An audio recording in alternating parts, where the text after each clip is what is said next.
حضرت سلمہ رضی اللہ عنہا ارشاد فرماتی ہیں کہ نبی کریم صلی اللہ علیہ وسلم ان کے گھر میں تشریف فرما تھے۔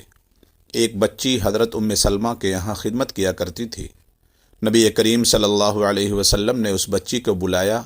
وہ کھیل میں لگی ہوئی تھی، اس لیے آنے میں اس نے کچھ تاخیر کی۔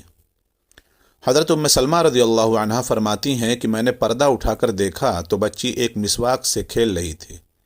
میں نے بلا کر اس سے کہا کہ اگر مجھے آخرت میں بدلہ کا ڈر نہ ہوتا تو اسی مسواک سے تیری پٹائی کرتی۔ نبی کریم صلی اللہ علیہ وسلم تجھے آواز دے رہے ہیں اور تو جا نہیں رہی ہے۔ ایک روایت میں یہ اضافہ ہے کہ وہ بچی بکری کے بچے کے ساتھ کھیل رہی تھی۔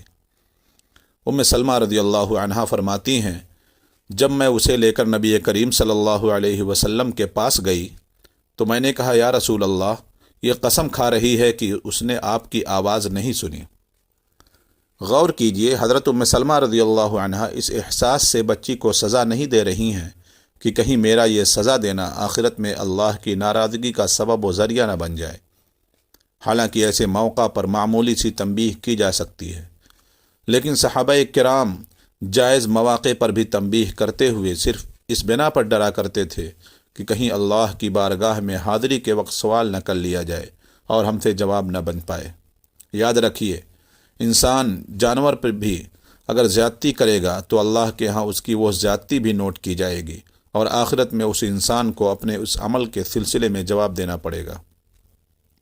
اس حدیث پاک کا پیغام یہ ہے کہ جب انسان کا سابقہ اپنے سے کمزور انسان سے پڑے تو خاص طور پر زیادتی و ظلم اور ناانصافی سے بچنا چاہیے۔